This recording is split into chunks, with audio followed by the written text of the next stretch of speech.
What's up, everybody? Welcome back to a weekly gaming news show. Today is Sunday, June the 10th. This is episode 104. I am here with my partner in crime, Trenell, and we do got some news to talk about this week. It's the week before kind of starting E3. There's been a couple of developments, yeah. And we'll touch on them, but our full E3 coverage will be next week after everybody's had a chance to go. But Right. So how's your weekend been going? Pretty good, man. Couple graduation parties, little cousins graduating from high school and middle school. So I hung out with them for a little while, had a good time. And then today, I watched the Microsoft conference, of course. Mm-hmm. We'll get a little bit into that. But like you said, I do want to give everybody their fair shot in our full E3 coverage, which will also be the premiere of our season 3. That's gonna be something to look forward to. All our goodies and gadgets. Yeah, it's all coming into place, and it's all looking really good. So I'm excited for that. Yesterday I did catch the EA conference, or most of it, but we'll get into that in a little bit. But yeah, other than that, not much has been going on. Just hanging out, just just doing my thing, man. Staying dry. It's been raining up here. It's been raining so often, and you know what sucks? Vanessa, my girlfriend, her brother-in-law, it was his birthday this weekend, and they went to Chicotee, the beach out in Delaware, and it just rained on them the entire time. So they were a little upset. Everybody was in a bad mood, and so they're on their way home right now, but they're like stuck in traffic. So yeah, I'm gonna have to give her a big old hug and a smooch when she gets here, because she has not had any fun. No, it's been a bad weekend. She was debating on whether or not she should stay with me, and she decided to go to the beach. They had the worst time ever. I was like, damn, girl. That sucks. Yeah. But a lot of news to talk about in the upcoming weeks. E3 is always a really important week for gaming. I do want to apologize in advance. The bird is not going to shut up, you guys. I'm sorry. He's just not going to be quiet. He is going to interrupt us. He's going to interject throughout the entire podcast. So he's our third seat today. Yeah, he's our third seat. We actually got a fourth seater in the background. Yanni's here as well. He's hanging out with me this weekend. We didn't get him to laugh last time he was back there. No, we didn't. Yeah. If we get him to laugh, I think he wasn't paying any attention to us. So if we get him to laugh, that means that we're funny. That's the running joke here. Is if we're funny, Yanni will laugh, and we'll see what happens. Let's hope that my funny bone activates later on in the show. But and you know what? This is actually the second full year of a weekly gaming news show. Yeah, we've completed 2 full years. This is year number 2. Yeah, exactly 104. Exactly on 104. It's been 2 years. So a lot to celebrate in this podcast. So round of applause for everything that we've accomplished during these first 2 seasons. That was a weak round of applause. Well, I had the sound effects. Okay, yeah, see, I got you. We got a chuckle, by the way. So, round of applause for making Yanni laugh. But yeah, let's go ahead and get into the show. We got a little bit to cover. We don't want to get too much into E3 like you stated before, but we do want to talk about what's happened so far. So for our weekly icebreaker, which is a question that we bring up between the two of us to get a sense of where we are on certain gaming related topics. The question I want to ask this week is what are your E3 impressions so far? Because as of right now, at the time of this recording, this live recording, the EA conference has gone down and the Microsoft conference has gone down. So let's just get some early impressions on those. Boogie, if you would not mind going first. I'm going to go crazy because of the bird. I guess he wants you to go first as well. Okay. So what are your thoughts so far? I mean, EA, I didn't see anything that was out of the ordinary.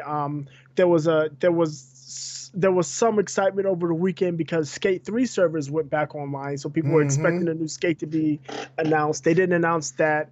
And, it was their standard fare, the new Madden, the new FIFA. They did announce, we talked about this with PES losing the UEFA League. They announced that that's coming to FIFA. So nothing on EA. They showed some more of Anthem, which was cool. And they gave us a release date, right? February 2019. Is that Yep. right? Yep. So yeah, that's cool. But nothing surprising. I mean, the Battlefield 5 announcement wasn't surprising. You know, they jumped in through that hat into the battle royale ring. I mean, Eh, but yeah, my bad. I'll let you finish and then I'll get into mine. yeah. I mean that's about it. I mean, no loot boxes. Some more Star Wars. The new Star Wars. The new what's the Respawn Star Wars game, which is looks like a single player action game. So I wasn't really blown away with Right. anything they had to show at the EA conference. It seemed to be, par for the course for them. What their normal yearly stuff is. Yeah. So if you were to give them a grade, let's go with kindergarten grades, A through E, I guess. What would you give EA?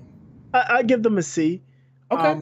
I give them average because it's a lot of stuff that we expected, but not just because it was a lot of stuff we expected, it doesn't mean that it was bad stuff. The stuff that they showed was pretty good. The new added features, the update to the NBA Live 19, which I enjoyed Live 18. I'm probably one of the only 5 people that enjoyed that game.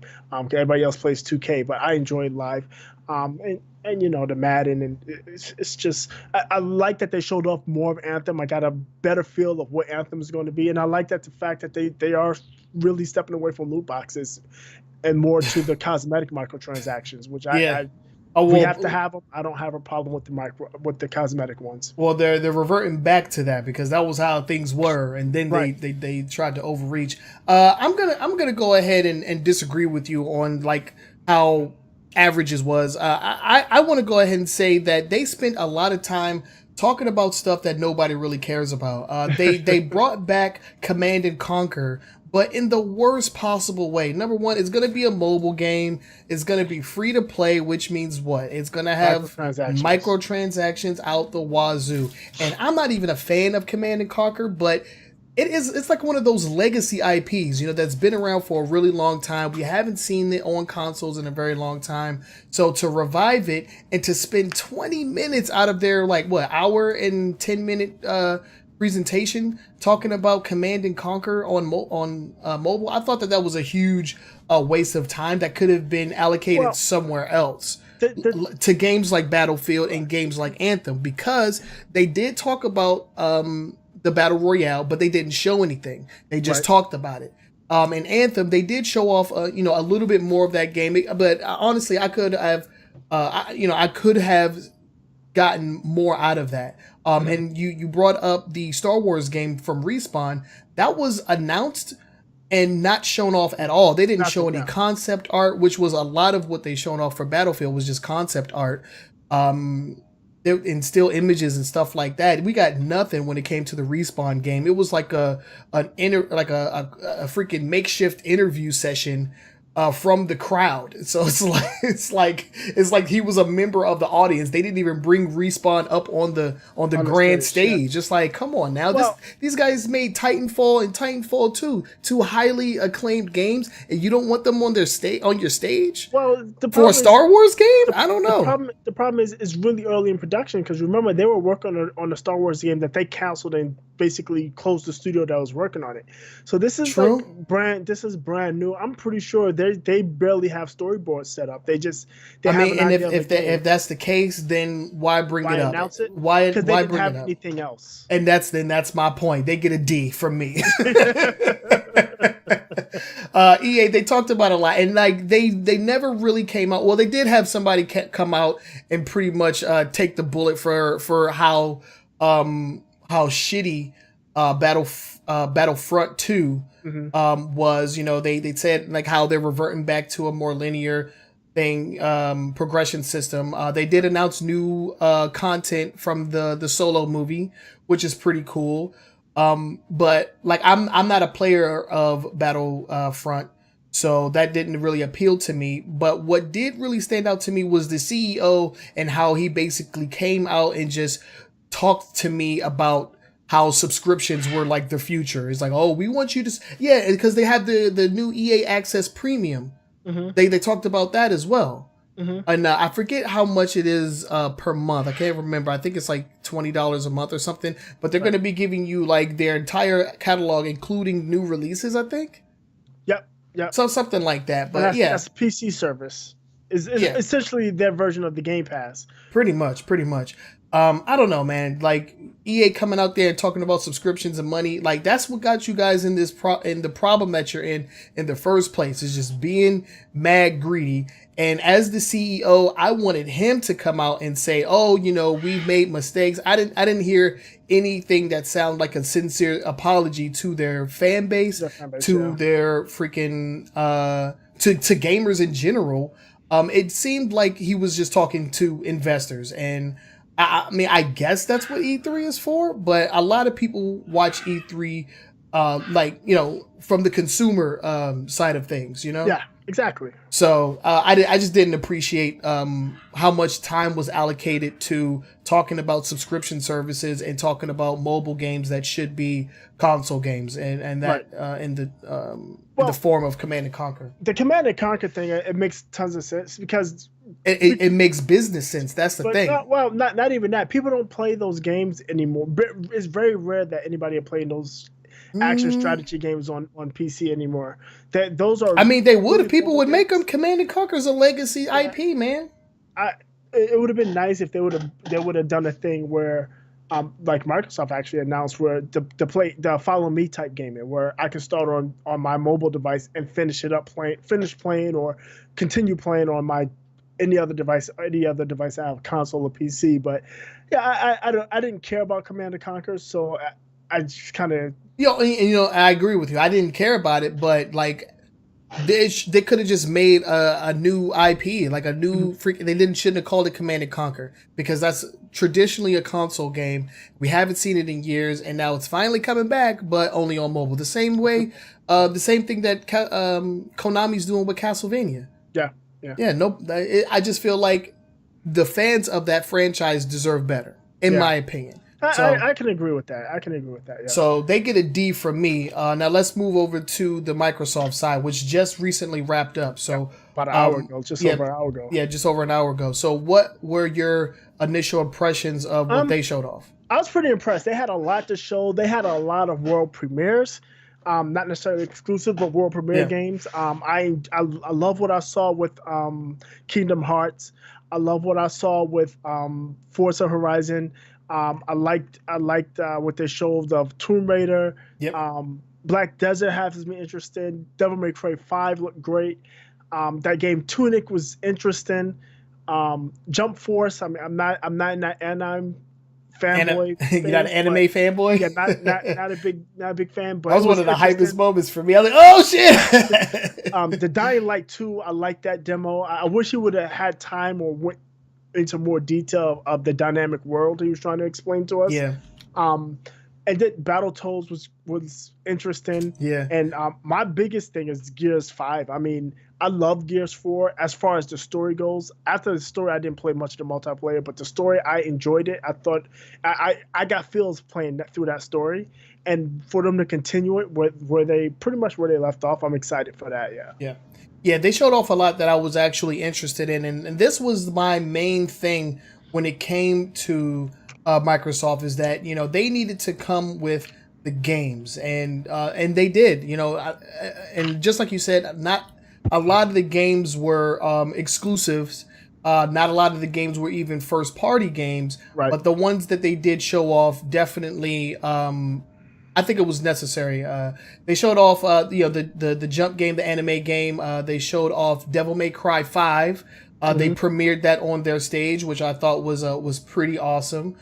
They showed off the From Software game. Shadows Never Die or something like that. I can't remember exactly what that one was called. I can't remember. I should have written it down. I don't remember that one. But the new From Software game. Which is definitely going to be turning heads. From Software has become a freaking like A-tier developer in my opinion. They teased a new Halo. Yeah, only the title though, Halo Infinite. What has me scared about that though is the fact that it may not be a core title, so we could be getting like a spin-off of some kind, or it could implement game modes that aren't traditionally in Halo. It could, like a lot of people were talking about, this could be their excuse for jumping into like Battle The Battle Royale, Royale and all that nonsense. all of that nonsense. Yeah, because it's not a core title. You know, it doesn't have the number on there, so Right. I don't know. I did enjoy the lush world that they showed, the nice, lush, colorful world, as opposed to the muted disaster zones or that have been previous in other Halo games. So Yeah. that kind of has me interested in that. Forza Horizon 4. What'd you think about that yeah. one? I'm definitely interested. I'm a Game Pass subscriber, so I'm definitely gonna get that, right? So Yeah. I've liked Forza Horizon since the beginning, so I'm definitely into that. I got a text from Mark. He's like, yeah, I'm pre-ordering it because I want the pre-order bonuses. Mhm. Like, yeah, we got Game Pass. He's like, yeah, I don't care. I want the pre-order bonuses. Then of course, Gears of War 5. I've been playing Gears since back on the 360, so I'll definitely be getting it. I'm just concerned that their multiplayer is going to be the same microtransaction mess that it was in Gears 4, which does not have me excited to play online, but the story seems interesting. The trailer was awesome, as always. Gears always comes with the trailers, and they always come hard with the immersive like music. The music really stood out to me in that trailer. And they kind of killed it. They ended things with the reveal of the Cyberpunk 2077 teaser trailer. Which was pretty good. Though another world premiere. Oh, they also showed off Cuphead DLC. Cuphead for DLC. Yeah, can't wait for that. New modes, new bosses, and a new character to play as. So I'll definitely be jumping into that. Battletoads, of course, I'll be getting. Ori and the Blind Forest sequel, that looks good, and of course Kingdom Hearts 3. Crackdown, they showed off more of that as well. Right, and the Division 2, they showed the Division 2. Yeah, the Division 2. And Just Cause 4. Yeah, Just Cause 4 and Division 2. They I don't know, man. Division 2 didn't really captivate me at all. It seemed like more of the same. Mm-hmm. But if it's been refined, like because I haven't played it, since the initial like launch window. Right. We should jump into it. We should maybe we should see what it's looking like now, so we can anticipate what it's gonna do.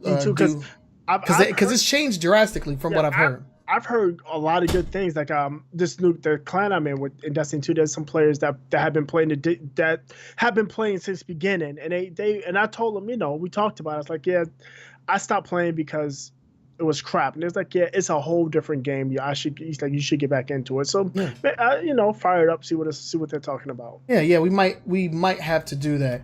But yeah.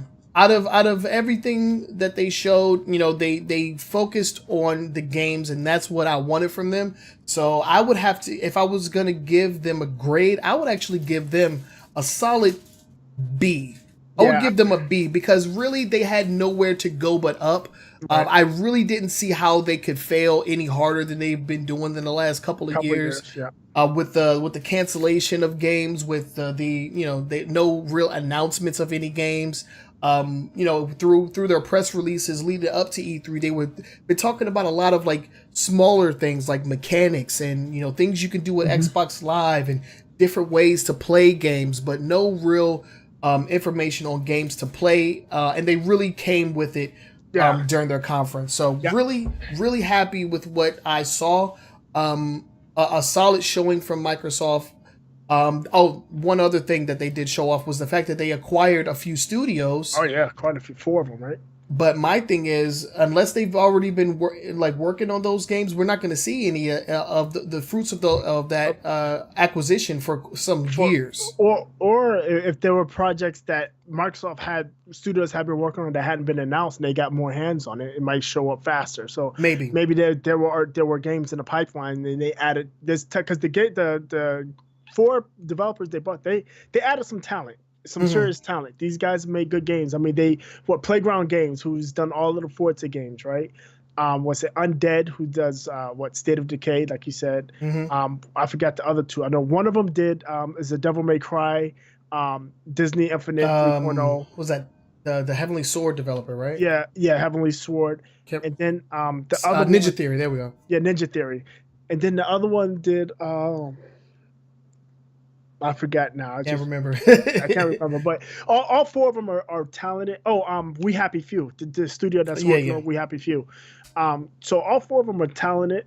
They've come out with good games. They have a good track record with the stuff that they've released. So it'd be interesting to see if they're going to group them up to work on a common project, or they're going to let them work on projects that they already had in the pipes. I'm not sure, but what's interesting is all of these studios just finished projects, right? They just finished State of Decay 2.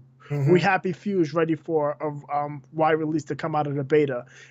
Forza Horizon 4 has been announced, and that's going to be coming out. So theoretically, these guys just finished all their projects, and they don't have anything in the pipe that we know wide of, open. Right? Yeah, so wide open, ready for new projects. Yeah, it's interesting. So yeah, I agree with your grade. I would give them a solid B.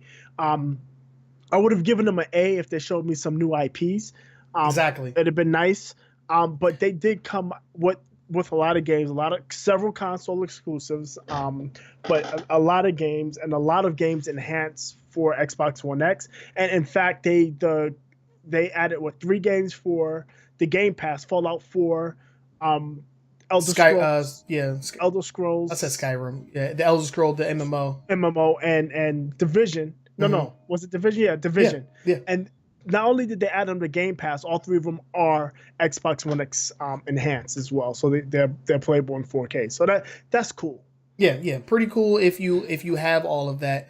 I can't wait to see what's coming down the pipeline, because you know we always gonna get the post E3 announcements, like stuff that they couldn't have on this stage. So hopefully there's something coming out for the end of the year, because they really didn't talk about anything coming out for the holiday season. The holiday season or next year, early next year. I mean, outside of Crackdown, right? Yeah, a lot of stuff coming out in February. And I'm sorry to cut you off. Go ahead. Finish. No, you're good. No, that was it. Yeah, I've noticed, and this has been a theme or something that's been going on for the past several years, is shortly after E3, these guys have been making other major announcements within a month or so. So I just keep our eyes open and see what else they got coming out. Yeah, we'll keep our eyes open, and there's probably going to be more news out of these two developers, Microsoft and EA, after E3. So if anything else comes up, we'll cover it in our next week's episode with some of our featured guests. We're going to have Mount Lover and O from Infinite Inventory are going to be joining us. So make sure that you guys tune in. Season 3 premiere of a weekly gaming news show is going to be one hell of an episode. You guys don't want to miss that. But that was our weekly icebreaker. Ran a little longer than we usually intended to, but that's okay, because honestly, outside of E3, there isn't a lot to talk about. But we do through this stuff. Yeah, we're gonna fly through a lot of these stories. So pay attention, because you might miss something. Yeah, don't blink. You're gonna miss these stories. So let's go ahead and get started. First thing up we have is our quick hits, and these are short stories that don't necessarily deserve a deep dive like our impressions, but they did happen this week. We want to talk about them, so let's go ahead and get them out of the way. First up, we actually mentioned this in a limited capacity. Crackdown 3 has been delayed. It was reported. Yeah, I mean, but at least it hasn't been canceled. I mean, goddamn. I think the next step is that it'll be canceled if there is It's getting close. It's getting close to that vaporware, right? This is the third delay. The third delay, man, and it was announced E3 2015. It was announced, man. That's crazy. That was so long ago. I was a different Trenell back then.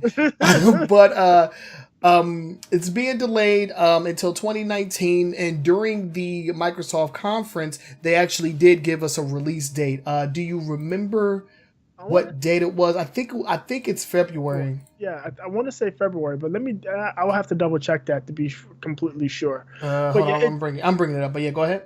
They showed a lot. Yeah, February 2019. They did show a lot more on it. It actually looks good. It actually looks better than what they showed in last year's trailer. It looks a lot more polished. So I'm kind of excited about it.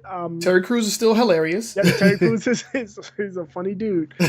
So it was originally supposed to be out in summer 17, then spring of this year, which is ends in about 10 to 12 days, and now we're looking at February of 2019, and all 3 delays every time they've announced a delay, is to refine and work on the game. And to be quite honest, from what they showed us last year to what they showed this year, you can see that there's a difference. There's a more of a polish. Yeah.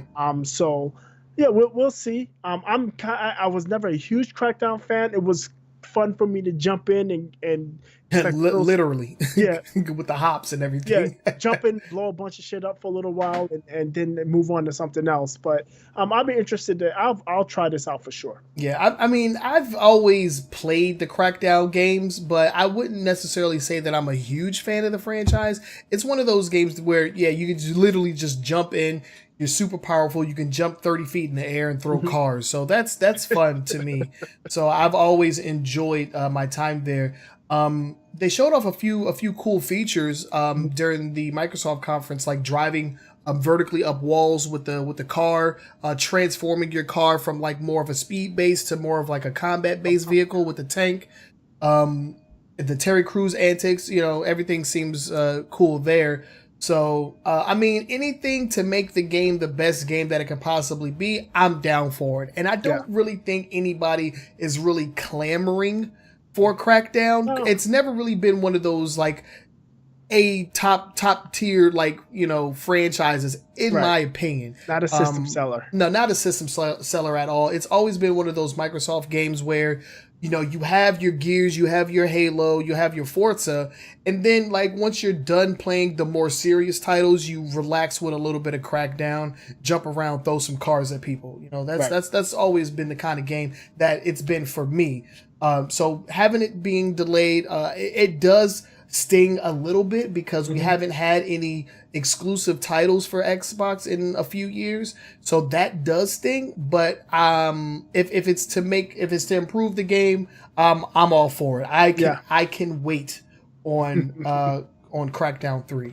So not too much of a downer there. But let's go ahead and get into the next story, and this one's actually kind of funny. Boogie, I'll let you take this one. Yeah. So Sony's at it again. So this past week, Bungie pulled the curtains off of their next DLC that's launching this September. We'll talk about that later on. Mm-hmm. But they had a release video, and Sony posted this video on their site. And about the 2-minute and 42-second point of that video, there's a picture of a developer working on a game using an Xbox. It looks like an Xbox 360 controller. Mm-hmm. And the Sony video, they blurred it out. Yeah. So, Sony's back to the old petty stuff again. I mean, remember last year they did the same thing with Anthem. Remember they did a poor Photoshop job to cover up the Xbox inputs on Anthem video. So, I mean, Sony apparently, it makes sense, right? You don't want the competitor stuff in the video on your site. Yeah, but it's like if you're that much of a stickler, then why are you programming with an Xbox controller? No, it's Bungie. Bungie's programmed with Xbox. It's Bungie, but it was the Sony. Sony took the Bungie video and put it up on their site. Oh, okay. And got confused for a second. Yeah, and they decided they blurred it out. And the thing what's really funny about it is Sony's fucking petty, man. A lot of people pointed out that Sony has had exclusivity rights in Destiny with Bungie for Destiny content since the release. And it's funny that Bungie's using Xbox controllers to develop. But, I mean, they're using Windows PCs, right, to develop the game. They're not developing it on the PlayStation. They're not developing it on an Xbox even. They're developing it on a PC. And the Xbox controllers work pretty seamlessly and flawlessly on the PC. So it's essentially plug and play. They're not gonna try to configure a DualShock controller to work with it when they can just grab a 360 controller and plug it in and do nothing else. So Yeah, so I see that, but that's like petty level, like 9,000 right there, dude. You gotta freaking blur out. Like, how many frames of video was that? It's probably on the screen for like a second and a half. A few seconds, yep. And they just blurred it out. That's just petty, man. But yeah, but that's Sony for you. Doesn't surprise me. Yeah, they don't want crossplay, and they don't want Microsoft controllers in the videos on their website. So. That's just them being petty. Yeah. But yeah, that was our quick hits. Let us know down in the comment sections what you think about the stories that we talked about in this segment. And also, if you have any stories that you would like us to talk about, you can submit them to us via our social media. All the pertinent information is down in the lower left-hand corner, right underneath Boogie. You can see that. So hit us up on Twitter, leave us messages on Facebook, and tell us which stories you would like us to talk about, because they will most likely be added into the quick hits section. But now we're going to go ahead and get into the meat and potatoes of this podcast, and that's going to be the top 5 news stories for the week. But before we do that, I do want to give a shout out to our sponsor, the New Challenger Discord. So let's go ahead and get into that.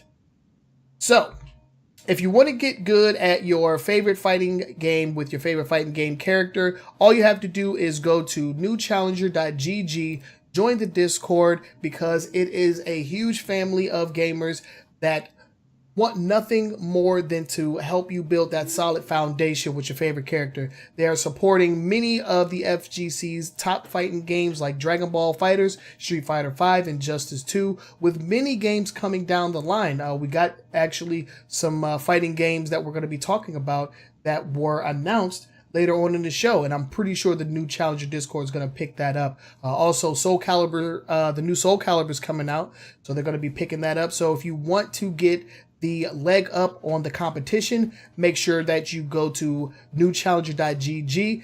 Let them know that True Sonic sent you, and also follow them on Twitter and follow their Twitch channel, because they have weekly tournaments that you can actually win tangible prizes, and if you come in first place. So definitely check it out. Mr. Vinegar, shouts out to him. He is the founder of the Discord server, and as always, a huge shout out to Mount Lover, who is not only a friend of a weekly gaming news show, but he is a commentator for multiple tournaments, as well as a coach, and he is in charge of the Dragon Ball Fighter Z League over on New Challenger TV on Twitch. So big shout out to those guys. Thank you guys for always shouting us out on all of your programs. We really appreciate it.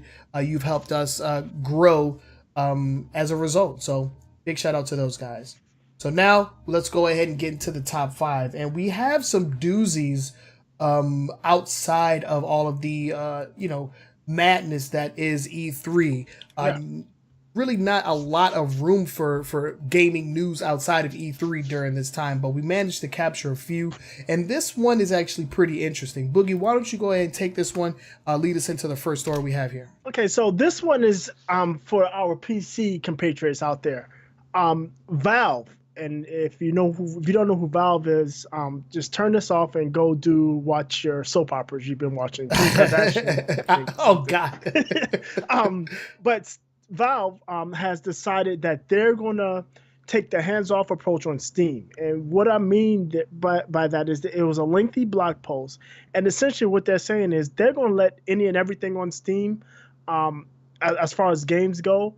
The only exception is anything that's illegal or deemed to be trolling.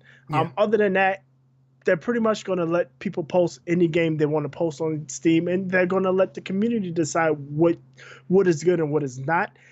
They did promise some robust filtering tools for users. So if there's a specific set of games or segment of games or even developers you don't want to see games from, you better filter those out and never see them again. But yeah, they're just saying, hey, look, it's the Wild West up in here. Put your game on, and if it sells, it sells. If it doesn't sell, too bad. Yeah, and I don't know how I feel about this, man. Because we've had systems in place in order to limit the amount of garbage that gets flushed into Steam. At first we had the Steam Greenlight, which you can ask people, like, there was still crap that went up on the Greenlight as well. But then just to let everybody have free reign is just going to breed garbage game. We're going to get garbage on the marketplace, and it's going to make it harder for you to find, the kind of games that you're looking for, because it's just be flooded with so much, like fluff and trash, essentially. Yeah, and I think this is born out of controversy of them taking down games that they felt or other people felt would be offensive. Yeah. One of the games was that school shooter simulation game. I forgot what it's called. They actually pulled that down. They said the developer was a troll, and they pulled that down. But that kind of opened up that conversation. And what Valve is saying is like, we're not here to limit a person's speech. You know, gaming is and can be and should be viewed as an art form, and you shouldn't censor art the same way you don't censor people that makes bad art or art out of taste. You shouldn't be censor or block people for making that makes bad games or games that are out of taste. Yeah. And again, you let the community decide what should be taken, what's good and what's not. And their argument is that, I mean, the art not there, but the argument is that in general, people are good, right? That's the argument. There's a subset of people that are just, they're lost, and there's nothing you can really do about them. There's going to be those people out there, but by and large, most people aren't going to go after or aren't going to patronize games that are just rape simulators or just mass murder simulators for no particular reason. Those games won't survive. Yeah. And with them putting in the robust filtering, a lot of times people are gonna wind up filtering that type of stuff out, and it'll never be seen. And eventually, people make games. You know, there is I guess a couple of people that's gonna make games for the lulz to troll, and those games get pulled, right? But essentially, people are making games to make money. They make a game, they expect to sell it, and they want to make money. And if they're making these games, these hateful games, these hate-filled games, these really fringe type games that are outside of societal norms, they're not going to make money, and eventually they're going to go away. And I think that's what Valve is counting on. Yeah, I don't know. I don't know, but I think to a certain extent, it should be up to the I don't know what you want to call it, but it should be up to the marketplace to filter out what doesn't belong there. Like, just leaving it completely up to the consumers. I don't know, man. Like, I feel like there has to be some kind of overarching like force that dictates what goes on and what doesn't go on, like what's garbage, what isn't, because even with the systems that I guess they're just trying to like wipe their hands of it and just be done with it altogether, because there has been some controversies in with them the past taking stuff down due to like outrage from news media or whatever. But I don't know, just leaving it completely up to the consumers on whether or not, like, okay, this guy put this controversial game up, should it be on, should it not be? Right. I don't know. That's the decision. They don't want to be involved in it. They don't want to be involved in, hey, Valve, are you going to take down this guy's game, which I found offensive? Because I may find it offensive. There may be 100 people out there that find it perfectly fine. Yeah. I mean, people's, especially today in today's society where we're awash with fall rage, where everybody's overly sensitive and upset about everything. Everything that goes up on Steam, somebody's gonna be upset with. And for Valve to go back and try to play whack-a-mole to clear all that stuff up, it's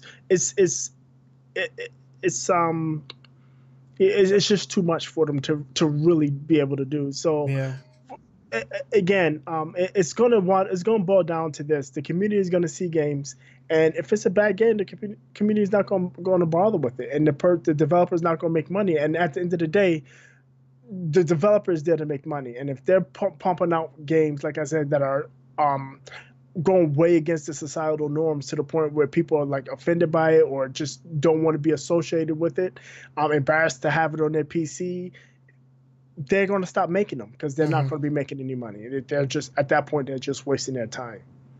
Yeah, I guess so. So we'll have to wait and see exactly how it pans out. I want to see exactly how robust their filtering system is going to be. But that's another thing, is like, I shouldn't have to like invest my time into filtering out trash on the marketplace. Like, I feel like that isn't something that I should be doing. But that's just me personally. I agree. But yeah, we'll have to wait and see if this works or if they revert back to an older style of filtering out games. But that's our first story. We're going to go ahead and move on to the next one. Let's go ahead and step into it. What we got next? This is kind of interesting. Did you know J.J. Abrams? Yes. Okay, J.J. Abrams. That's right. J.J. Abrams, he did the Star Trek reboot. He did Star Wars Episode 7, and he's doing Episode 9, and he's done a bunch of other big name, but those are the most recent things he's done. But his production studio was Bad Robot. I'm sure you've seen this, the little red robot in the grass field that pops up. That's J.J. Abrams' production studio. He has secured an investment from a Chinese company. I think it's Tencent. If you have Tencent got money, man. We've been talking about them a lot lately. Chinese government, man. You know how those communists are. True that. They got bad money to invest in people, but all the citizens are starving to death. That's not funny, by the way. No, it's not at all. Very sad. They've secured an investment from Tencent to open up a game development studio. Awesome. And they've worked, Bad Robot, J.J. Abrams' company, has worked on games before. They did Pastime Mode, the Pastime Mode for Team Fortress 2, and they've worked on this game called Spyjinx with a studio called Chair that hasn't been released yet. Okay. But their plan is to release large-scale indie games, and when you say large, I'm thinking stuff like PUBG or those We Happy Few, and even Fortnite can be considered a indie game because Epic is who's publishing it for Epic, right? Epic is doing their own publishing. It's Epic. I guess so. Large scale indie game. Yeah. Okay. Yeah, they're gonna do large scale indie games for PC, consoles, and mobile. So, I mean, it'd be interesting to see what they got. I mean, I like J.J. Abrams movies. Sometimes they can be a bit over the top. Sometimes they get a bit convoluted. But at the end of the day, I'm entertained for 2 hours. Yeah, and that's all you can ask for. Yeah, and if you can bring that same style of entertainment to a video game platform, you could be entertained for multiple hours. Yeah, exactly. Be entertained while you're on the toilet because you're playing some Bad Robot mobile games. I think this is actually pretty cool. There's a lot of talent out there. But this is just the announcement of the studio. It'll be some time before we see any tangible projects come out of this studio. But, J.J. Abrams doesn't really put his name on anything that doesn't succeed, like in some way, shape, or form. True, yeah. So I don't think that he would invest in anything that he didn't think would be, one, entertaining, would, two, make him a lot of money. Right, and he's a very passionate guy too. So he's going to be passionate. He's not going to want to. He's not doing it just for the money. He's doing it because he's interested in doing it. And video games it's a form of art. It's a form of entertainment, and people are taking it seriously. Yeah. And as they should. Yeah, and this is just another instance of that. So not surprised at all. This is a pleasant surprise, if anything. But yeah, that's our second story. Anything else you want to add on that? No, not at all. All right, so let's jump into the next one, and this one is actually pretty girthy because we're talking about Destiny 2. Yep. Destiny 2 was back in the news, and they just revealed their new expansion, which is going to be promptly titled Forsaken. It's coming out September 4th. And Boogie, let's give some more details. What's going on with this? Okay, so September 4th, that's actually the day before my birthday, so I got an early birthday present. Early birthday present, okay. Yeah, Virgo in the house. But yeah, so they announced Destiny 2 Forsaken. It's just going to be the beginning of what they call their season 3. Yeah, because we're in season 2 now. It'd be the beginning of season 3. They got some major changes. They're changing the weapons. They're doing wholesale changes to the weapon system, the mod system. They're reworking some of these ultra or super abilities. That's when you charge up your meter, you hit it. I remember you playing Destiny. You famously said, "I charged my super and I knifed a bunch of people." Yeah, those yeah. They're reworking those a bit. They're doing a lot. There's going to be a new raid, which is supposed to be the largest raid ever. It has the most boss of any raids. They're adding a new mode. They call it Gambit. It's a PvP PvE hybrid. Oh man. So that it reminds me of. It looks to me like a version of the money game out of Titanfall 2. If you play Titanfall 2, you run it on the map. There's you fight against people. There's also bots on the map. You got to go collect money, then you go deposit it into like a little vault, and it just seems like a version of that. I mean, Okay. Then there's the new weapons and the new this and that, but it's going to be coming out for $39.99. But on top of announcing the Forsaken, they also announced a new way that they're going to be distributing content. They are releasing a season pass. The season pass is going to be the next 3 content drops after the Forsaken. So not including the Forsaken. Okay. There's 3 after that they're going to be releasing, and those 3 are going to that can be part with the season pass. So Forsaken is $39.99. Okay. You buy Forsaken and the season pass is $69.99, and you can buy a digital deluxe version for $79.99. Okay. The seasonal rewards. They're also going to be adding some quality of life updates. For instance, you can delete stacks of shader, which is that's a Destiny meme out there. Yes, but something people have been waiting for. It's like, why don't we have this already? Right. They're adding the moment of triumphs. They're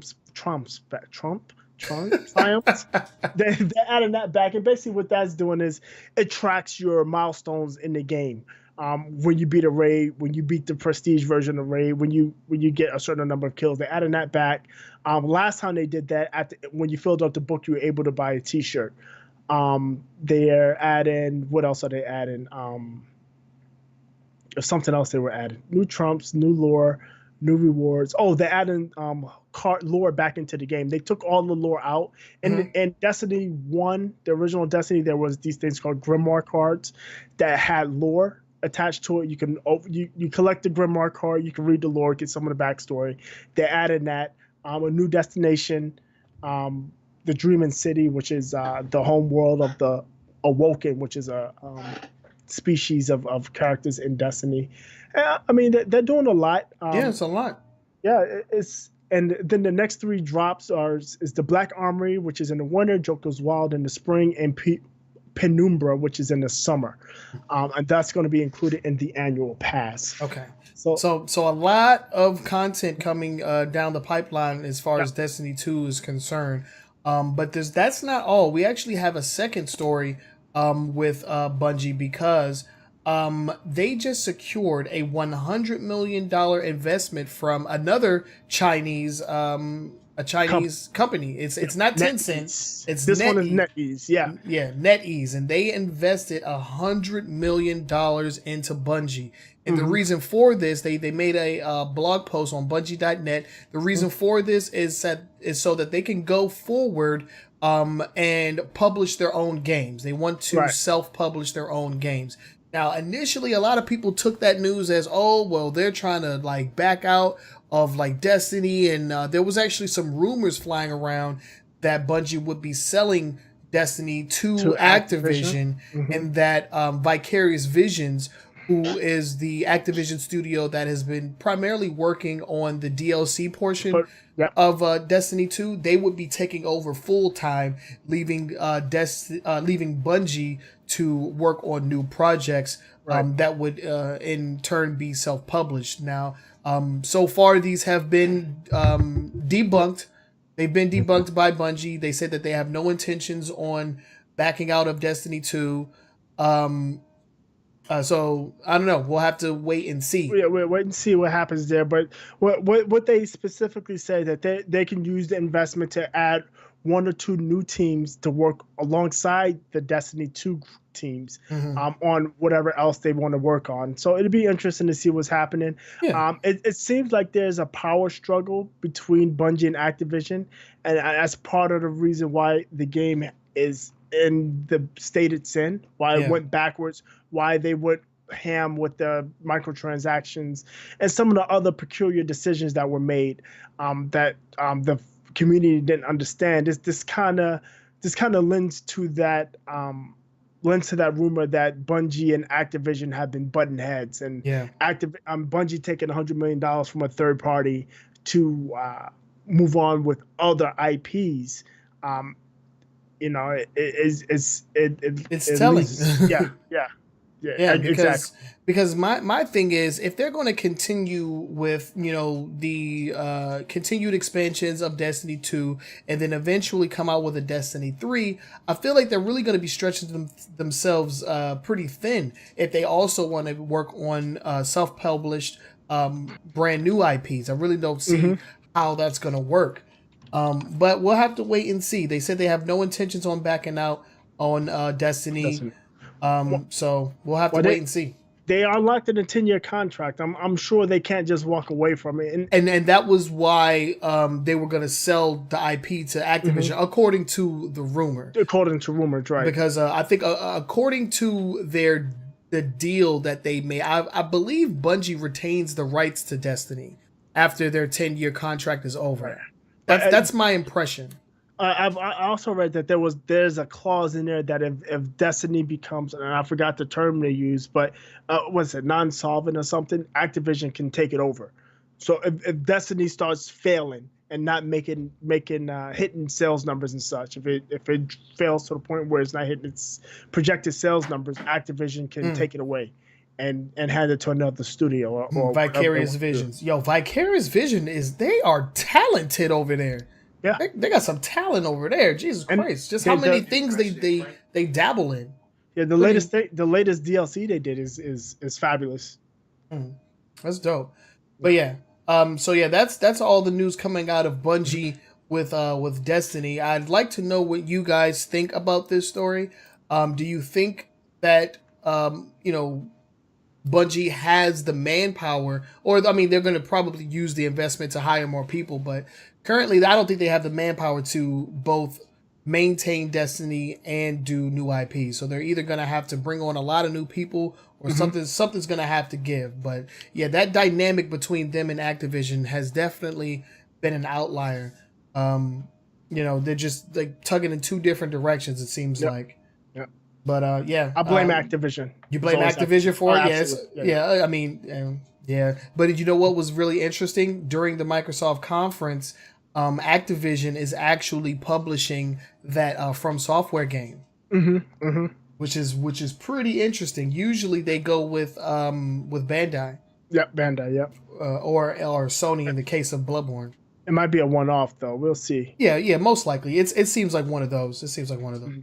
But yeah, that's all the news coming out of there. Let us know what you guys think down in the comment section about the news coming out of Bungie with Destiny. And let's go ahead and move on to the next story. We talking about Boogie's favorite game, man. Yeah, Favorite game of all all. time. Gotta catch them all. Pokemon Go is back in the news. What's going on with Pokemon Go? Okay, I don't want to spend a lot of time on this, so I'm just going to blow through it real quick. Cool. Niantic banned a bunch of stuff, and then they took the Pokemon away. So the deal with Pokemon Go is that people sideload third-party apps to help them capture Pokemon. Most of the times it's some of the rare Pokemon, and other times it's Pokemon so they can evolve ones they already have. And yeah, so This is nothing new though. it's nothing new. It's the whack-a-mole game for Niantic.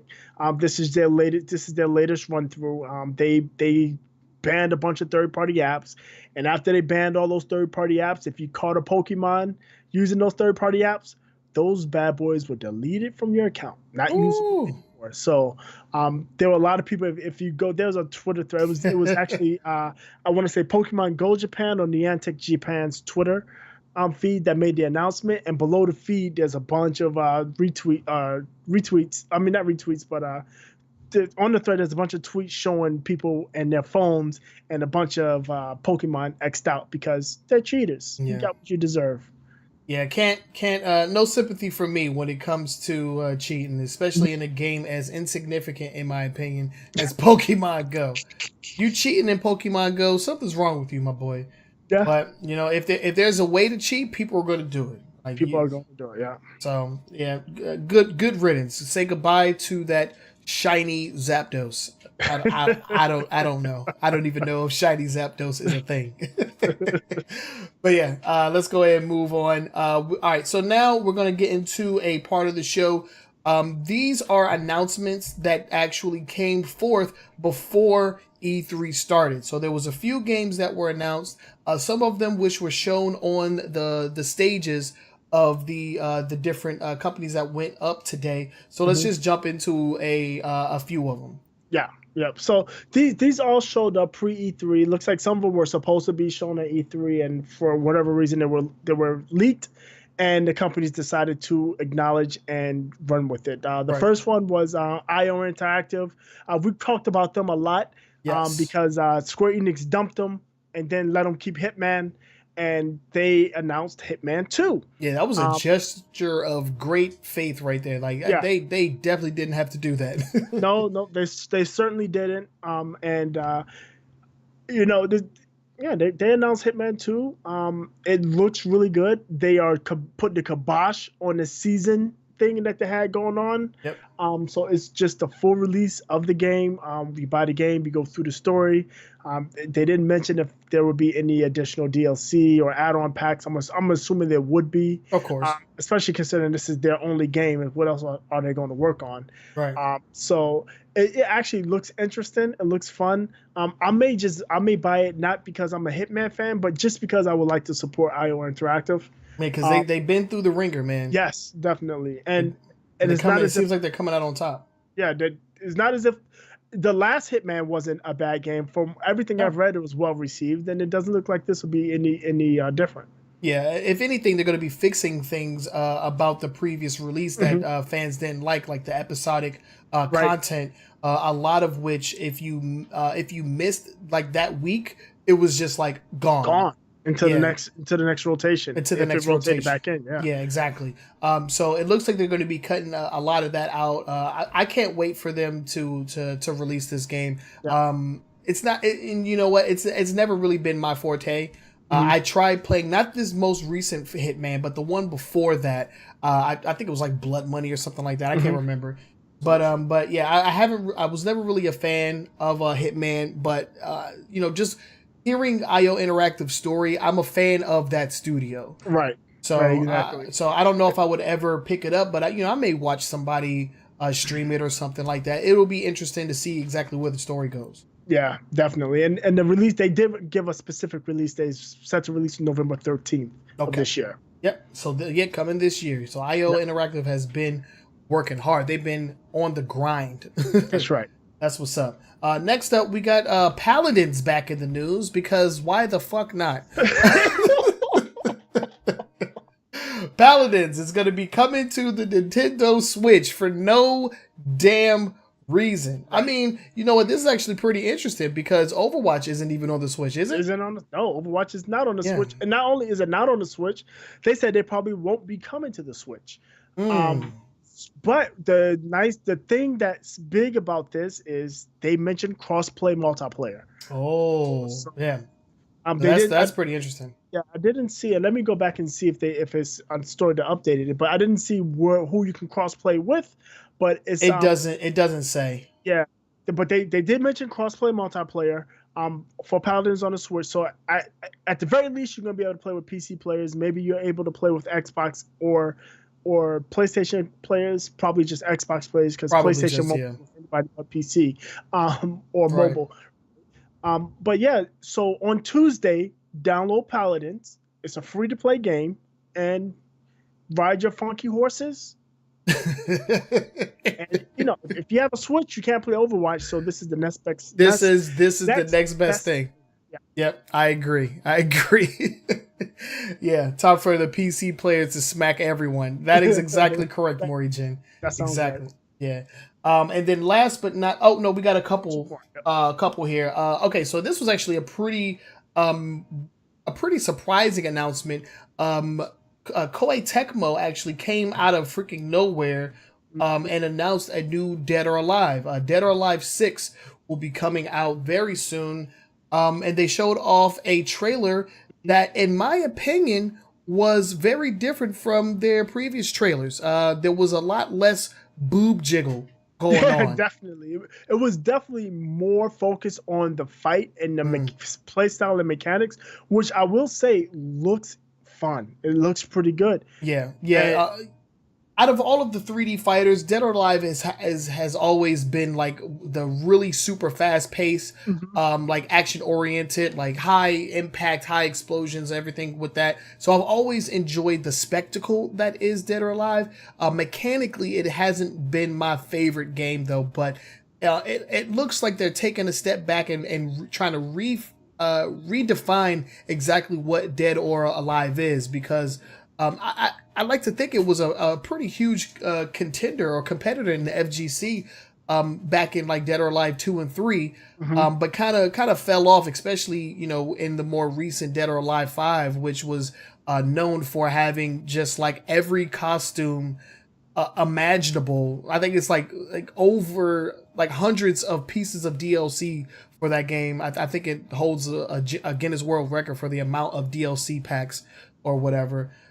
So it looks like they're taking a step back and trying to redefine the franchise. I can't hate on them for that, and if it looks compelling, I might actually pick it up. I have Dead or Alive 5 and in some capacity. I think it was like a free to play version that came out and I downloaded it. But yeah, Dead or Alive 6 coming soon. Right. I don't think we got a release date on that though, did we? No, it's at early 2019. Yeah, okay, so this is actually next year. Right, let me take a step back to Paladins. I just said it was going to be free to play. It actually isn't going to be free to play on Tuesday. On Tuesday, it's going to be $30. Woo. It comes with the $30 founder pack that includes all current and future champions. And then the free to play version is coming out later this summer. Okay. All right, cool. So you saved us a correction for next week. Right. So yeah, so $30 if you want it first on Tuesday is going to cost you $30, and that comes with the founders pack. And then basically it's a DLC for all the characters. Okay. And if you want to wait this summer, it's going to come out for free. Awesome. All right. Next up, and this is the last one that we have. Just Cause 4 was actually leaked due to a post on the Steam Marketplace. Store. Yeah, the Steam store actually leaked the image that I have showing on the screen right now, which talked about Just Cause 4 and allowed you to see images of the game as well as pre-order. But they did this preemptively. It was taken down, but then they actually announced the game on the Microsoft stage. So we got to see a little bit more. So a little bit of an early leak. When did the leak actually take place? I want to say it was Thursday. Okay, yeah. So this came out Thursday. So a couple of days before it was actually announced. You know what? I didn't even see this picture when I saw it. When I saw it on the stage, that was the first time I had heard about it. Yeah, I wasn't really a huge fan of Just Cause 3. It was really weird. I actually got to a place or a point in the game where I just couldn't progress anymore, no matter what I did. Like I had a waypoint to an objective, and I got there, and nothing happened. Oh wow! So it was glitched it's out. Just like a sequence broke or glitched out or something. But yeah. So Just Cause 4 was leaked, and now it's been officially announced. Yep. So what are your thoughts? Have you ever played Just Cause? I want to say it was 1 or 2. I played it, and it was a grand spectacle, but I lost interest in it really fast. Yeah, same here. Same thing here. It's one of those open world games that don't necessarily take itself too serious. You have the grapple hook, and you can do all types of fun things with that. I do remember seeing a lot of videos on online with tricks that you can do with the grapple hook, so that was always fun to watch. But yeah, this is coming out of Square Enix and Avalanche Studios. I don't remember if they announced a release date on the stage. They didn't, did they?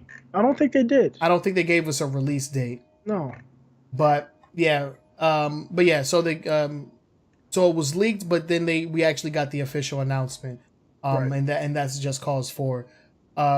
They did December 4th. December 4th. Oh, so that's actually coming out this year. Yep. Oh wow. All right. So yeah, Steam with the leaks, man. This is I haven't seen one of those happen in a long time. Usually it's Amazon or Best Buy. They stay leaking stuff. Walmart. Oh yeah, Walmart. Yeah, exactly. But yeah, that was all of the games that were announced and released before E3. Some of which have Been confirmed. been confirmed on the grand stage. And that is going to do it for our top 5 news stories for this week. We want to know your thoughts. Yeah. So on any of the stories that we talked about, let us know what you're thinking. You can hit us up on Twitter, hit us up on Facebook. You can also leave comments down in the comment section if you're watching this on YouTube.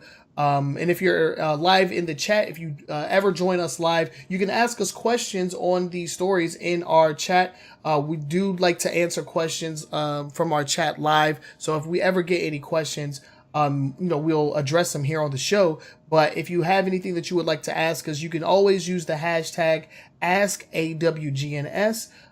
That is our call letters. And we monitor the hashtag and we'll answer any of those questions on the show.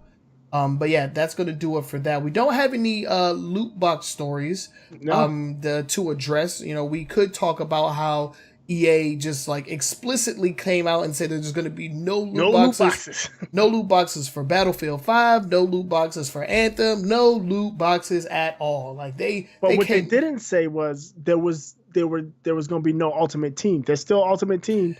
Yeah, Madden Ultimate Team. Yep. FIFA Ultimate Team. That's still out there. That's a loot box. Yeah, pretty much. Nah. I don't know. But let's go ahead and move into our next segment. This is going to be the long form discussion, and we're hard pressed not to talk about E3. Yeah. And has the next conference started? What time does Bethesda start? Bethesda's next for sure. They might be it's 2 a.m. GMT is what I saw. So 2 a.m. GMT. What is that? 11? Oh, so that's in a couple of hours. I think that's 11 p.m. Eastern. Okay. Which would be 8 p.m. Pacific because they're out west, right? Right.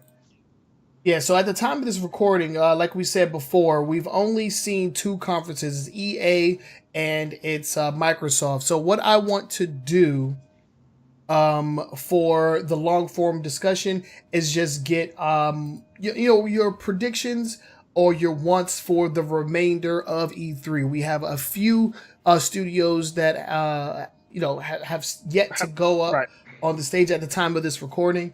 So let's go ahead and get some predictions for the rest of the team. So up next is Bethesda. What do you predict from Bethesda? They're going to show us some more Fallout 76. They're going to show us a ton of Fallout 76. I think they're going to go all in again on the mods for all of their old games that they continue to force down our throats. Mm-hmm. I would like to see something new from Bethesda. I think that we'll see some VR stuff from them. Yeah. I don't know if it's going to be PSVR or PC VR. When I say PC VR, I'm talking about Vive, Oculus. Right. But I think I think that's what I'm expecting from Bethesda. I don't see any new IPs or anything coming from them. I mean, because before E3, they actually announced a couple games. They announced Rage 2. Yeah, Rage 2. Which comes out. Oh, God, who developed that game? I can't remember exactly who developed it. Who developed Rage? Gotta look it up real quick. Let's see. Because they announced it. This is coming from ID Software. Okay. Yeah, it's software. I actually played the original Rage and I liked it. It was a linear open environment game. I wouldn't really say it's an open world game, but it was definitely open environment. It was pretty cool. I can't wait to see more of that. Hopefully they'll show off more of that on their stage. Mm-hmm. But yeah, outside of that, I don't really see much that they can show off. It looks like it's just mostly going to be Fallout 76. I mean, because there are a lot of questions that haven't been answered yet. They did come up on the Microsoft stage and show off a little bit of Fallout 76 with a gameplay trailer, which in all honesty still looks like Fallout 4. It doesn't look like they've upgraded their engine in any way, shape, or form. It looks like it's the same old. It is taking place in a new environment. We're going to be in the Washington, D.C. area, which is actually pretty cool because that's where where we're from. Right. So they're going to be on the East Yeah, Coast. that's where they're from too, right? They're right down here in Yeah, Bethesda. yeah, no, they're in Maryland. Yeah, Maryland, yep, Bethesda, yeah. yeah, So right down that's the actually street. really cool. So that's actually pretty cool. I don't know what other IPs do they have. They have Doom. They have Elder Scrolls. Haven't talked about Elder Scrolls in a long time outside of You the think they'll show MMO. another Elder Scrolls game, or even what's the other one? No, The one that they keep re-releasing. Skyrim. Skyrim, yeah. Man, if they show Skyrim, dude, I don't know what. I don't know what I'm gonna do, man. I think this has to be the year that they don't show Skyrim. Like, we'll, man, dude, we'll like, come see. on. Yeah. But yeah, after Bethesda, is Devolver Digital, and Yeah. if you saw their previous conference, then you probably already know what you're in for. It's basically a mind trip, not really showcasing any games at all. These guys are Yeah. just freaking hilarious. If you don't know who Devolver Digital is, they actually develop more smaller scale games like Hotline Miami, Right. which is really good. I've heard a lot of good things about that The game. I game haven't you would played it myself. probably the game you probably know the most for is the Serious Sam series. Yeah, Serious Sam. Yeah, they make those as well. Um, After that, on Monday we have Square Enix. And Square Enix, I'm not sure outside of what they've already shown on the Microsoft stage what they could be, what they could show off. I have no expectations. Maybe we might see something else in the Final Fantasy. We Yeah, haven't seen anything since Final Fantasy 15. That's 2 years ago, yeah, and exactly. it's been quite. They have been doing a lot of in-game events, live events, and DLC, but it's been quiet since the last DLC, which was I think 4 months ago. So Yeah. it'd be interesting if they got anything coming out of with Final Fantasy. I know they got the Rise of the Tomb Rise of Raider. Tomb Raider, yeah. Yeah, that's coming. The anticipated games right now is Kingdom Hearts and Rise of Tomb Raider. Rise, Those, yeah. but both of those have already been shown. The only thing that hasn't really been talked about is that Avengers game that they're supposed to be working Oh on. yeah. That'd be interesting if they do have that with them. That Yeah, would be nice. that would actually be something worth tuning in for. But yeah, Right. like you said, outside of Tomb Raider, maybe some more footage of Tomb Raider and Kingdom Hearts. Not really much to look forward to. I Right. I don't really want to spoil myself too much when it comes to Kingdom Hearts 3. I mean, like it matters anyway. Nobody really can keep up with that damn story. But Shadow of the Tomb Raider, we've seen that Yeah, on the shout out, I said Microsoft. Rise. Yeah, Yeah. you say it right. No, it's all good. But yeah, we saw that on the Microsoft stage, and it looks great. Yes. I'm definitely gonna play it. Maybe we get to see some more gameplay from that, or maybe they got some new modes or something. I don't know. We'll have to wait and see. But after Square Enix, we have Ubisoft. Ubisoft. Yeah. So we know Skull and Bones has been delayed. Yes. Maybe we'll see more of the gameplay. That'd be nice. I'm sure we're going to see the next Assassin's Creed entry. Yeah. Was it Assassin's Creed? God, what is it called? Conquistadors. What is it? We talked about it last We week. did talk about it last week. What is it called? Oh my gosh. I know it begins with a C. Assassin's Creed. What is it called? Oh man, I can't remember. So I'm going to pull up the list. Freaking complete brain fart, man.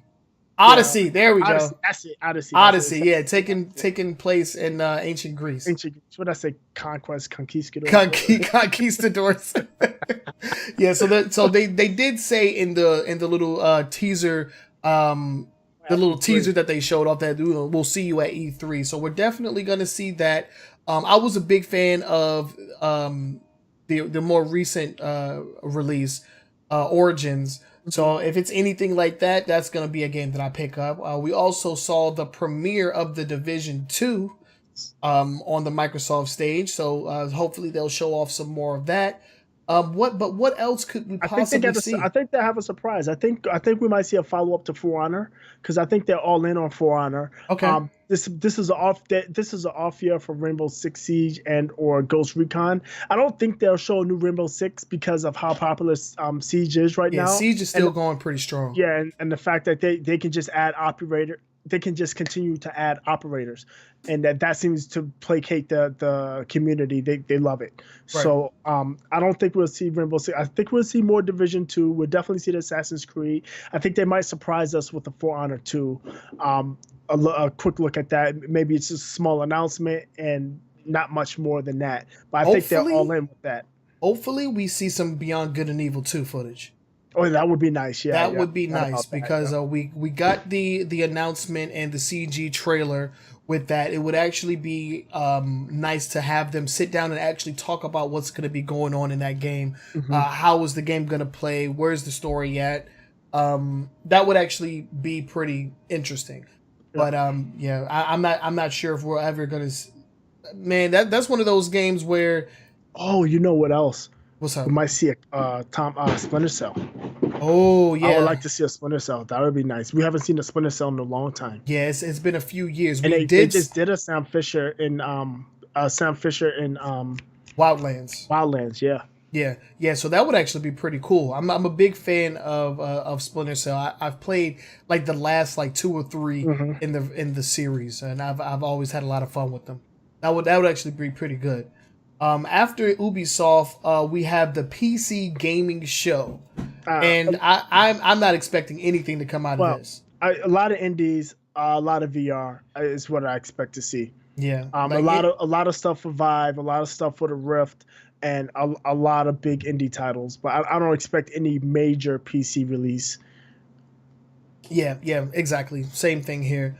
After that, we got the big boys themselves. We got Sony is next up on the chopping block when it comes to Monday. So there's actually a lot going down on Monday. Right. So Sony is up, and man, I believe they actually came out and said that they're going to be like hyper focused on games that we've already seen that haven't been released yet. So you have Spider-Man, which is coming out really soon. September. We have The Last of Us Part 2. Death Stranding, of course. That's been delayed even. Yeah, and then we also have... not Death Stranding. That's not been delayed. The motorcycle game's been delayed. Which one is that? The motorcycle zombie game. Oh God, what's that crap Days called? Gone. Days Gone. Yeah, that's been delayed. Yeah. But we also have something called Ghosts of Tsushima. Tsushima? Yeah, I don't know. Yeah. I'm not exactly sure what that is, but apparently they're going to be talking about that as well. Yeah. But yeah, these are games that have already been announced, games that we've already been aware of. And so they're supposedly going to be hyper focused on that, but I would be hard pressed to believe that Sony doesn't have something up their sleeve, something we haven't seen. I think that will get people excited. I think they're going to sneak in a hardware announcement. Now, I think that's part of the reason why. Not Nintendo. Microsoft mentioned they're working hard on the next generation of hardware. I think Sony's going to try to sneak in a hardware. I don't think it's going to be something that's going to be ready for at least another 2 years. They've already said that the next PlayStation is 2 to 3 years out. So for them, that was pretty much an announcement in itself right there. You know, they will have one in the next couple of years. I don't know if bringing it on the stage now would be the best thing, especially after. I think the reason I say this because I think Sony is having an existential crisis. They have a huge problem with the Xbox One X, even though they have the games. They don't like the fact that when the multi-plats are coming out now, they are the second console. Their console is not performing isn't the top performing console. Because remember the PlayStation 3, at first it wasn't, and that was because of people were getting having a hard time with the development software. Yeah, poor optimization. Yeah, but once they figured it out, the PlayStation 3 would outscore the Xbox 360, and the PlayStation 4 was killing the Xbox One. But as they transitioned to these mid-cycle upgrades, the PlayStation Pro is significantly underpowered. Yeah. And I think they have a serious problem with that, and they want to, and just them saying it, even if they're not going to have anything for the next 2 or 3 years. Just them saying it will be enough to put a damper or put pause on Sony, especially people that are really hard into Sony or Sony fanboys from considering the Xbox One X. Oh yeah, I could wait a couple more years to get the next PlayStation, as opposed to dropping money for an Xbox One X right now, and Yeah. I think if anything, they'll drop it as a defense mechanism more than anything else. Yeah, because they're definitely not ready to show No. anything like off or anything like that. Mhm. So, but I think they have something up their sleeves. They have a few games that were announced that they're going to be talking about. But there has to be something that was unannounced. Like if anything, it'll be just like the last thing that they do on the stage is just talk about at least one game that hasn't been announced. Maybe something that we haven't seen in a long time. Maybe something from an acclaimed developer. I'm not exactly sure, but Another one of their IPs. Yeah, that hasn't had any love maybe lately. Horizon Zero Dawn sequel. I don't know. Maybe some more DLC. yeah, or yeah, God of War DLC. There hasn't been that'd be anything work. announced for God of War yet, so that would actually be pretty cool. Something new for games that we currently have. But yeah, if they were to just get on the stage and just talk about stuff that I've already seen, I mean, it'll be nice to see more of it. But E3 is to show new stuff, not just elaborate on stuff we've already seen or already know about. So Right. we'll wait and see what happens with that. But then on Tuesday, we have. I thought it was over on Monday. No, no, no. Unfortunately, not. Nintendo will have an event on Tuesday, and they're going to be hyper showcasing Super Smash Bros. For the Switch. Yeah, from my understanding, it's like it's something pre-recorded. Am I wrong on that? I mean, yeah. I mean, that's pretty much what they've been doing the entire time. I don't think that they're not gonna be up on the stage or anything like that. Right? Yeah. No, So they're definitely not. Yeah. So either a Nintendo Direct of some kind, or like a Treehouse event of some kind. They'll most likely do what they've been doing. But Super Smash Brothers is the title that they're going to be talking about.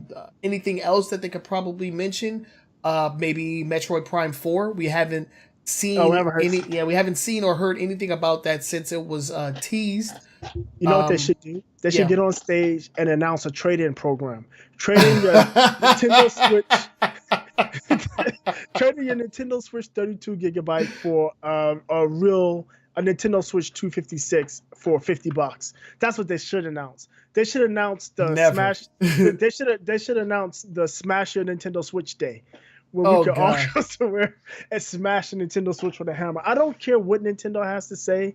I don't care. Other than them dissolving the company, I don't want to hear anything Nintendo has to say at this point. Yeah, Nintendo has definitely not been. I haven't been the biggest fan of Nintendo over the last couple of months. With some of the announcements and business practices that they've been implementing. In my opinion, the Switch is still a lackluster console. It's missing a lot of the core features that consoles have been having for at least 2 generations now. Yeah, I gotta use my cell phone to voice chat. Come on. Yeah. That is like super underwhelming in my opinion. Maybe they'll come out and talk about how like they've enhanced the freaking UI for the main menu and include some of these features that have been mainstays for over 10 years now. That would be nice. No streaming services. No streaming services. No YouTube. No nothing. No browser. No browser on a handheld console. That's ridiculous. But I don't know. Yeah, $80 for a plastic dock though. Yeah. Some of bitches.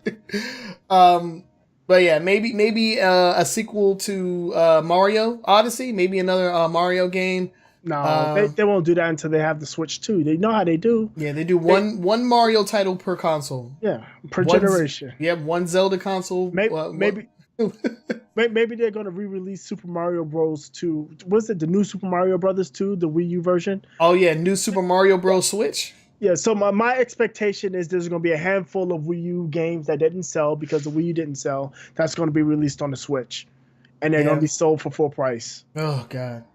I mean, that's all they're gonna do. There's nothing new, when I say new, brand new, that's going to be coming out for the Switch. I mean, outside of Super Smash Bros. And maybe Metroid 4, everything else is going to be another re-release. In my opinion, if they show me anything that's not a re-release, I'll be surprised. Yeah, I think I have my standards set the lowest for Nintendo.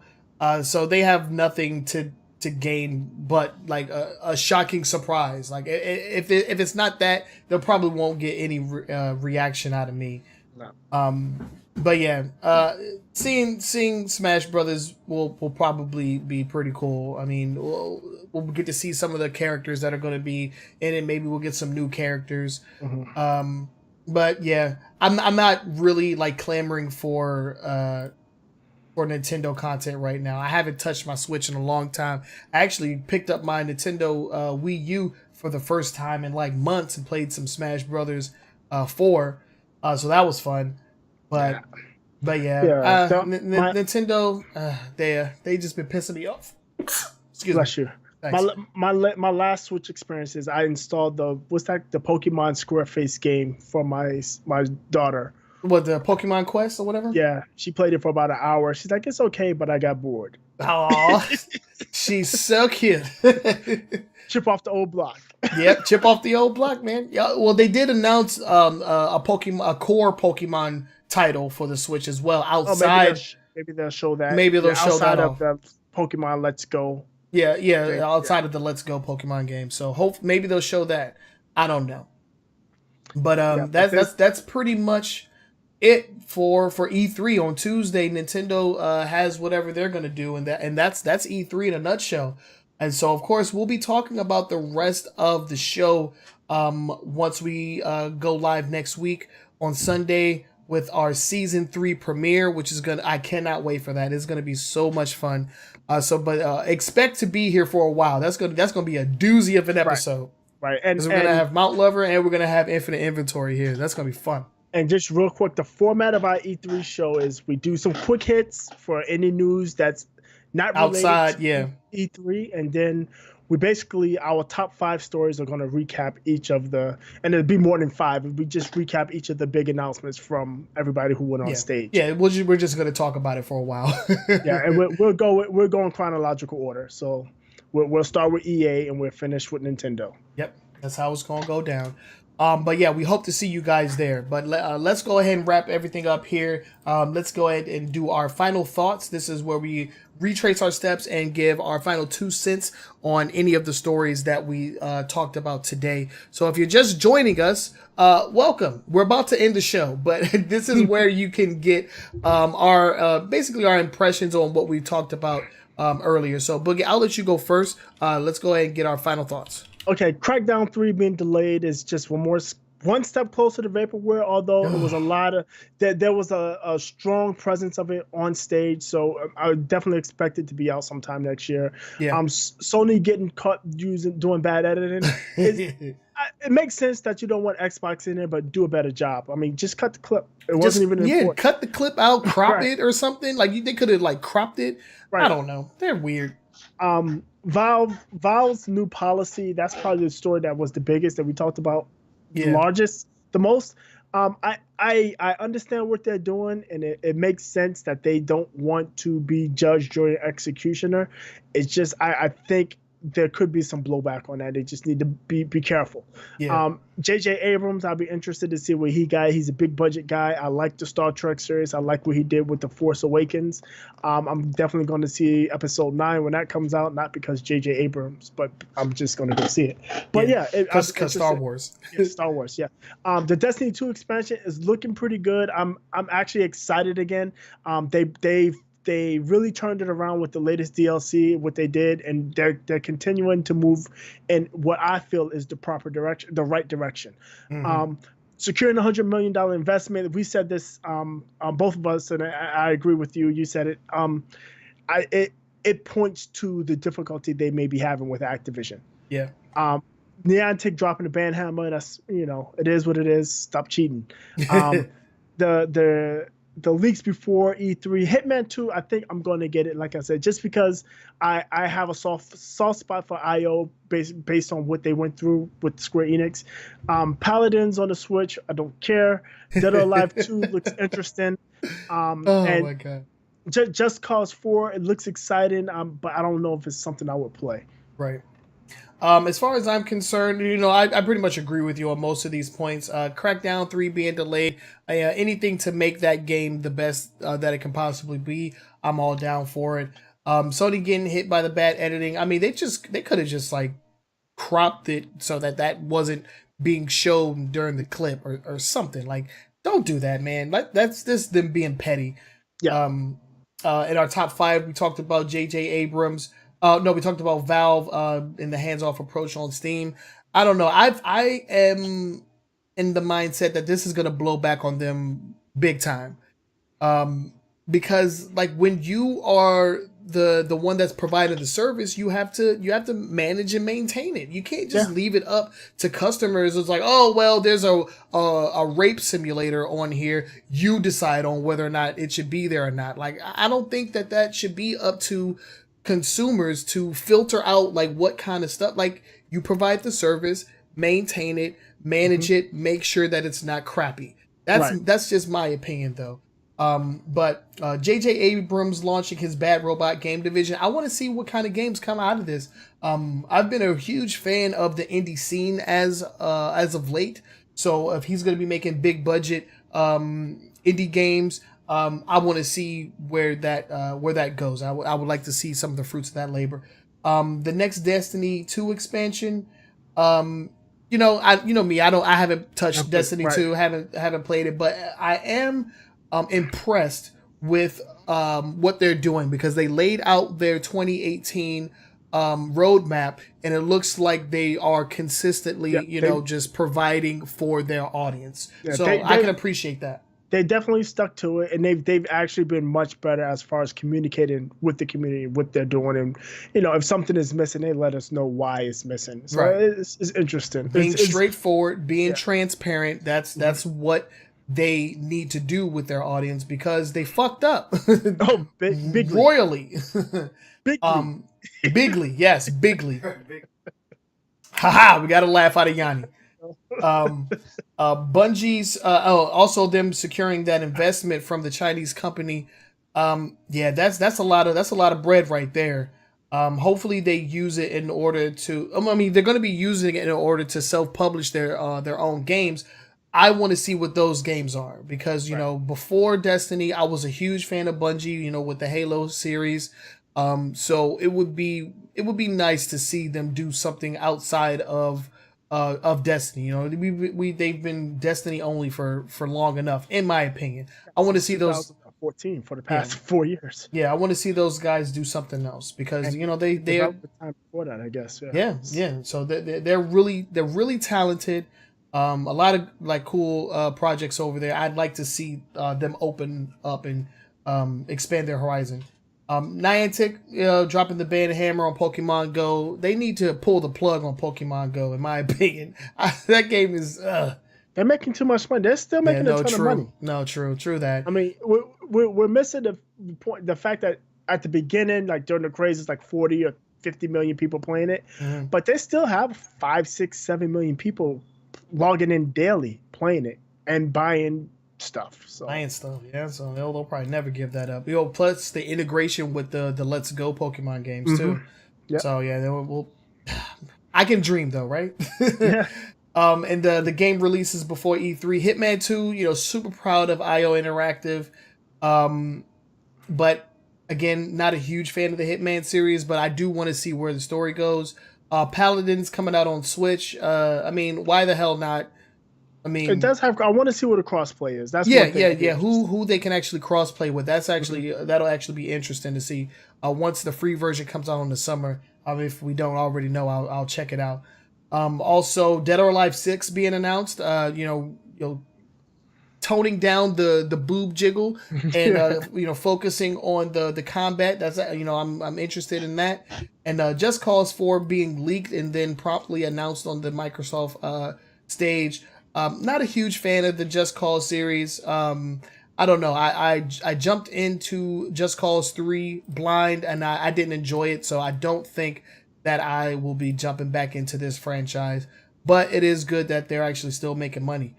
Um, but yeah, that's pretty much it. Those are our final thoughts, and we want to know what your final thoughts are on all of the stories that we talked about today. So make sure that you hit us up on social media. Make sure that you leave comments down in the comment section if you're watching this on YouTube, and if you're watching us live, we definitely want to thank you. You can also ask us questions, because we love interacting with you guys. So hit us up if you're watching us live and you ask us a question, we will address it during the live stream. But if you're catching us after the live show, always on Twitter using the hashtag ask AWGNS. We monitor the hashtag so we can always find it, and we can address any questions that you have of us personally or questions about the stories that we talked about. So hit us up on Twitter. We are at AWGNS.